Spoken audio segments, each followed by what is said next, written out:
जय जय श्री श्याम। व्यास जी महाराज ने कहा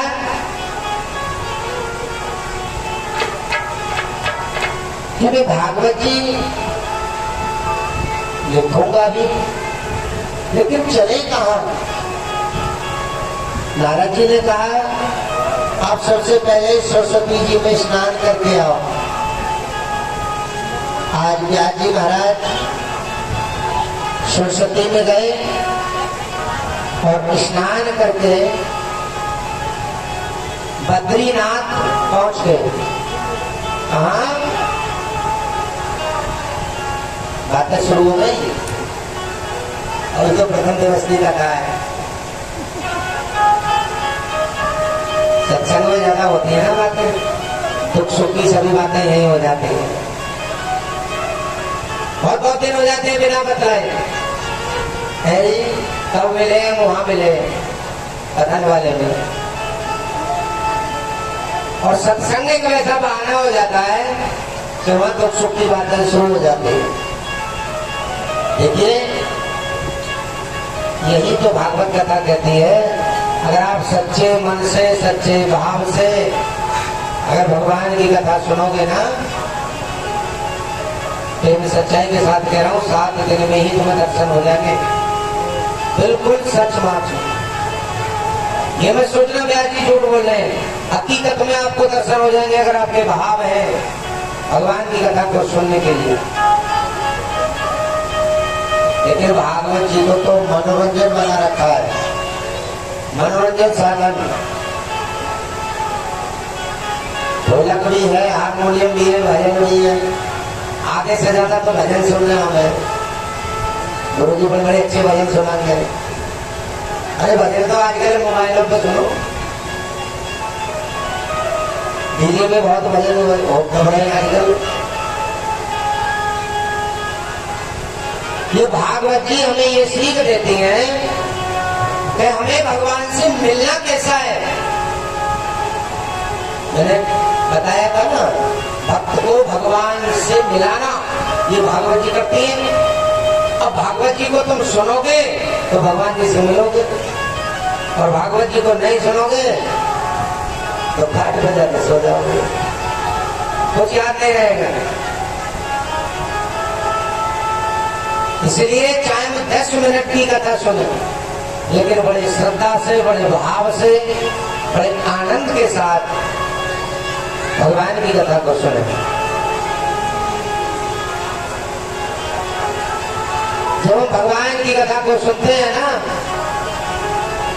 बड़े मन से, कभी कभी ऐसा भी होता है, कुछ भक्त कहते हैं गुरुजी जब मैं मंदिर में पूजा करने जाती हूँ ना, तो मेरे शरीर में कोई ऐसा प्रवेश हो जाता है, सर भारी भारी हो जाता है, मेरी रूह कांपने लगती है। कभी कभी हम कहते हैं ना कि देवी आ गई, कहते हैं ना, ये सब बकवास है। कोई किसी पर देवी नहीं आती, ना ही कोई किसी पर देवता आता है। ये सच्चाई है। अरे देवी के भार को हम कैसे संभालेंगे? कोई छोटी मोटी समझ नहीं होता देवी। कुछ वक्त कहते हैं हम पे बालाजी आ गए महाराज। अरे बालाजी महाराज में बल जानते हो कितना है? पूरा गौड़ागिरी पर्वत उठा लिया था उन्होंने। अब वो तुम्हारे सर आ जाए तो तुम तो पहले ही पागल हो जाओगे। वो हमारी रूह में जो करती है ना, वो भक्ति होती है, भक्ति जिनकी हम सबसे ज्यादा पूजा करते हैं ना। जैसी रही भावना जिसकी दिन प्रभु मुहूर्त दे दे तैसी, जिसकी जैसी भावना होती है।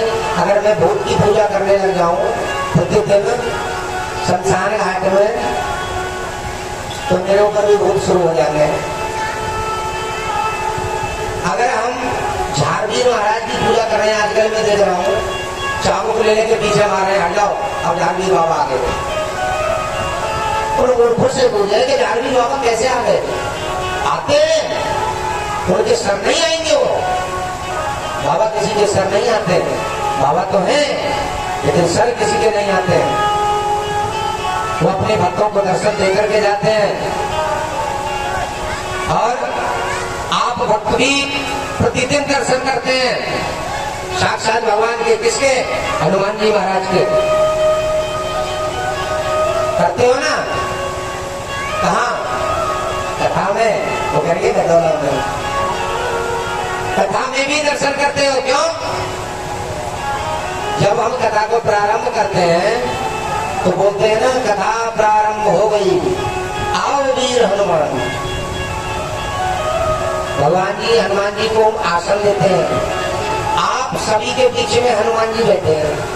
पहचान लो, सच बता रहा हूं, ना जाने किसके रूप में बैठे हैं। आप सभी भक्तों के बीच हनुमान जी महाराज बैठे और कथा सुन रहे हैं। ये मत सोचना कि हम ही कथा सुन रहे हैं। हनुमान जी महाराज आसन लगा करके बैठे हैं और कथा को बड़े प्रेम पूर्वक सुन रहे हैं। ना जाने किसी बच्चे के रूप में हो, ना जाने किसी बुजुर्ग के रूप में हो, लेकिन आप सभी भक्तों के पास बैठे हैं हनुमान जी। इसलिए हमारा तन मन धन सब कुछ भगवान को अर्पण करके अगर हम कथा सुने तो भगवान के दर्शन अवश्य हो। अब इधर उधर हमारा दिमाग होगा तो ना भगवान के दर्शन होंगे और ना ही हमें कथा सुनने का कोई फल प्राप्त होगा। अगर हम भगवान की कथा को ध्यानपूर्वक सुनेंगे बड़ी श्रद्धा के साथ। अच्छा देखिए, अब तो दूसरी बार कथा हो रही है और मैं गोविंद महाराज के चरणों में बार बार मेरा प्रणाम। कि बहुत जल्दी ऐसा होता है कि अगले साल आते हैं, एक बार कथा कर गए तो गुरु जी को अगले साल बुलाया, लेकिन मेरे ठाकुर जी की ऐसी महिमा है, आप नहीं हो बुलाने वाले। हम और आप कर क्या सकते हैं? कुछ नहीं कर सकते। बुलाने वाले मेरे ठाकुर जी हैं। आपको दर्शन देने के लिए ये दोबारा आ गए, दर्शन देने ही तो आए हैं। आप कुछ वक्त सुन रहे होंगे ना गुरु जी, हम तो भजन सुन रहे हैं, भजन भी सुनवाएंगे। कुछ वक्त कह रहे होंगे गुरु जी हम तो बाली का चीमटा देखेंगे, तो बाली चीम का भी दिखाने आज 7 दिन की कथा में, और भजन भी सुनेंगे आप बड़े सुंदर सुंदर। लेकिन भगवान की कथा भी हमें सुननी चाहिए। जो आनंद भगवान की कथा में है, आप कितना भी अच्छा भोजन खा लो, कितनी भी अच्छी फिल्म देख लो, कितने अच्छे अच्छे गाने सुन लो, कोई आनंद नहीं। जो आनंद मेरे प्रभु के भजन में है। श्री गोविंद भगवान की। दूसरी बार बहुत जल्दी आपके यहाँ कथा हुई, बड़ी सौभाग्य की बात है, वरना हम 1 साल में एक बार पहुंचते हैं। और मैं प्रार्थना करूंगा अपने ठाकुर जी से कि समस्त गांव बस्ती पर आपकी कृपा हमेशा रहे, और यूं ही मेरे ठाकुर जी ये सभी भक्त आपको बुलाते रहे। और जो गजेंद्र जी हैं, उनके पूर्वज, उनके पितृ, उनसे भी मैं हाथ जोड़ करके प्रार्थना करूंगा। आप भी हाथ जोड़ के प्रार्थना करें। कहाँ गए प्रसन्न महाराज जी? आप भी सभी हाथ जोड़ करके प्रार्थना करें। सभी भक्त जो हमारे पूर्वज हैं, हमारे पूर्व पितर हैं, कि प्रभु ये 7 दिन की कथा हो रही है, आकर के आप अपना अपना आसन बिछा करके भगवान की कथा को सुने,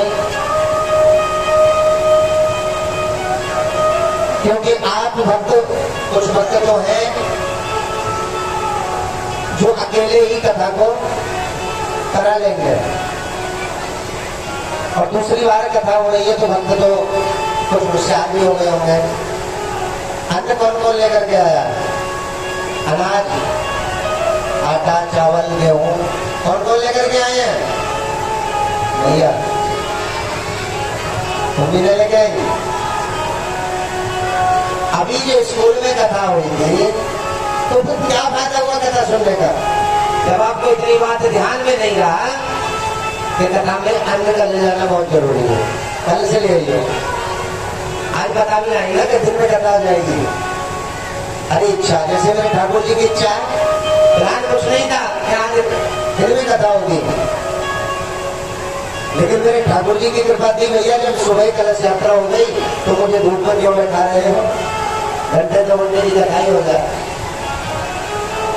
कृपा हो गई मेरे ठाकुर जी की, वैसे कथा रात्रि में ही होगी, आज दिन में हो गई है, क्योंकि कुछ अतिथि मेहमान आए हुए हैं इनके विजेंद्र जी के, इसलिए आज दिन में कथा हुई, जैसे रात्रि में होगी। और अन्न सभी भक्त ले लेकर के आए। आप जानते तो हैं अन्न को लाना क्यों जरूरी है, क्योंकि जो हम कथा सुनते हैं ना, इस कथा को सुनने का हमें फल मिल जाता है अगर हम अन्न लाते हैं। सभी लाएंगे ना, कौन कौन लाएंगे, हाथ खड़े करो। अब तो हाथ खड़े कर लो, हाँ सभी लेकर के आना।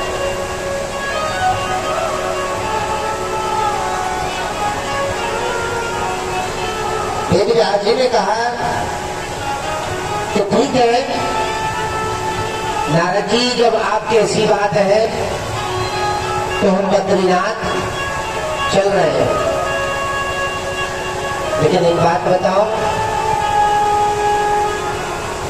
कि भागवत जी को लिखेगा कौन? भाई जल्दी से रचना करनी है। देखिए